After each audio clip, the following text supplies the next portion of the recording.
कौन बनेगा नेता। नगर निगम के चुनाव पास आने वाले थे।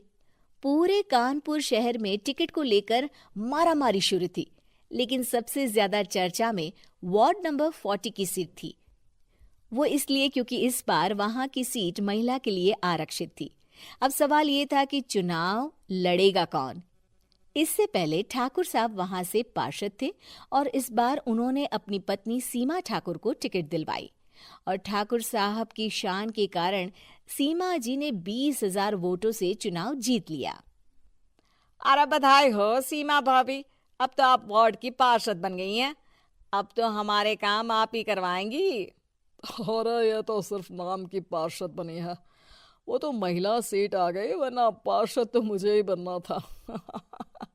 अब भले ही चेहरा इसका होगा, लेकिन पावर तो मेरी ही होगी। अरे वाह भाई साहब, क्या दिमाग लगाया है आपने भी। आइए आप लोग, खाना लगा दिया है सबके लिए।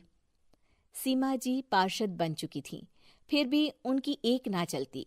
सारे काम ठाकुर साहब खुद ही संभाल लेते और जहां जरूरत पड़ती वहां सीमा जी का अंगूठा लगवा लेते। सीमा जी ज्यादा पढ़ी लिखी भी नहीं थी। एक दिन ठाकुर साहब और सीमा एक प्रोग्राम में जाते हैं। अरे ठाकुर साहब, आप आ गए।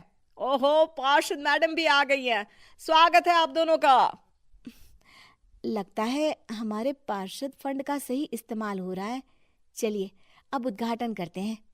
ये लीजिए ठाकुर साहब कैची, आप ही सबसे पहले प्रवेश कीजिए। सब लोग आगे निकल जाते हैं और सीमा जी पार्षद होने के बावजूद भी पीछे खड़ी रह जाती हैं। वो देखती हैं कि वेलकम बोर्ड पर उनका नाम है, लेकिन महिला होने के कारण कोई उनका सम्मान नहीं कर रहा। अगले दिन एक आदमी उनके घर आता है। अरे ठाकुर साहब नमस्कार। कल ना हम नोटिस किए कि हमारा घर तो अवैध है और नगर निगम वाले उसे तोड़ने आ रहे हैं।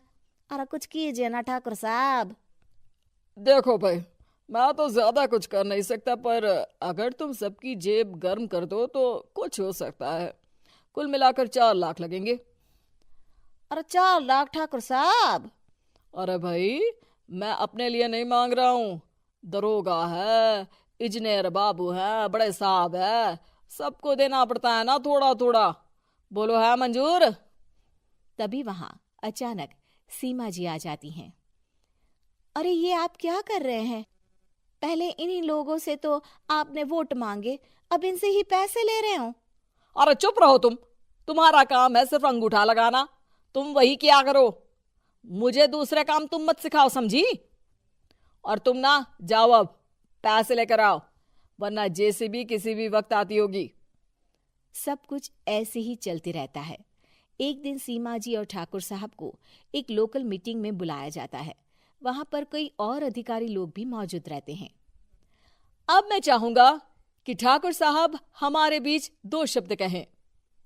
मेरे प्यारे भाइयों और बहनों, आज मेरा सौभाग्य है कि मैं आप सबकी सेवा दिन रात कर पा रहा हूं। आपने मेरी पत्नी को भारी मतों से जिताया है, इसलिए मैं आप सभी का शुक्रगुजार हूं। मैं आप सबसे वादा करता हूं कि हमेशा की तरह हमारे वार्ड में किसी को कोई तकलीफ नहीं आने दूंगा। सभी लोग तालियां बजाने लगते हैं। अब मैं माननीय पार्षद मैडम को स्टेज पे बुलाना चाहूंगा। अपने नाम को बुलाया सुनकर सीमा जी एकदम चौंक जाती है। उन्हें बिल्कुल उम्मीद नहीं थी कि इतनी बड़ी जगह उन्हें मंच पर बुलाया जाएगा। जैसे तैसे वो मंच पर चढ़ती हैं। ऊपर जाते ही सीमा जी को सारी पुरानी बातें याद आ जाती हैं कि किस तरह उनके पति उन्हें कभी भी आगे बढ़ने नहीं देते और उनके नाम से गलत काम करते हैं। वो बोलने लगती हैं। मैं आपके वार्ड की पार्षद सीमा हूं। आप में से बहुत कम लोग ही मुझे जानते होंगे, क्योंकि इससे पहले मुझे कभी ऐसा मौका ही नहीं मिला। सारे मौके मेरे पार्षद पति यानी आपके ठाकुर साहब ही लेते रहे, लेकिन आज ये मौका मुझे मिला है तो मैं इसे ऐसे ही नहीं जाने दूंगी।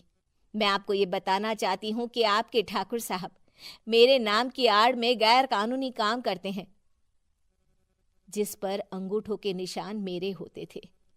इसीलिए मैं अपनी गलती मानती हूँ और आज अपने पद से इस्तीफा देती हूँ, ताकि आगे से कोई गलत काम ना हो पाए। अब फैसला आप सबके हाथ में है कि आप हमें क्या सजा देना चाहते हैं। सीमा जी की बातें सुनकर ठाकुर साहब के चेहरे का रंग उड़ जाता है और वो शर्म से मुंह नीचा करके वहां से चले जाते हैं और पद से इस्तीफा देकर ही सही सीमा जी अपने आप में आत्मविश्वास महसूस करती हैं।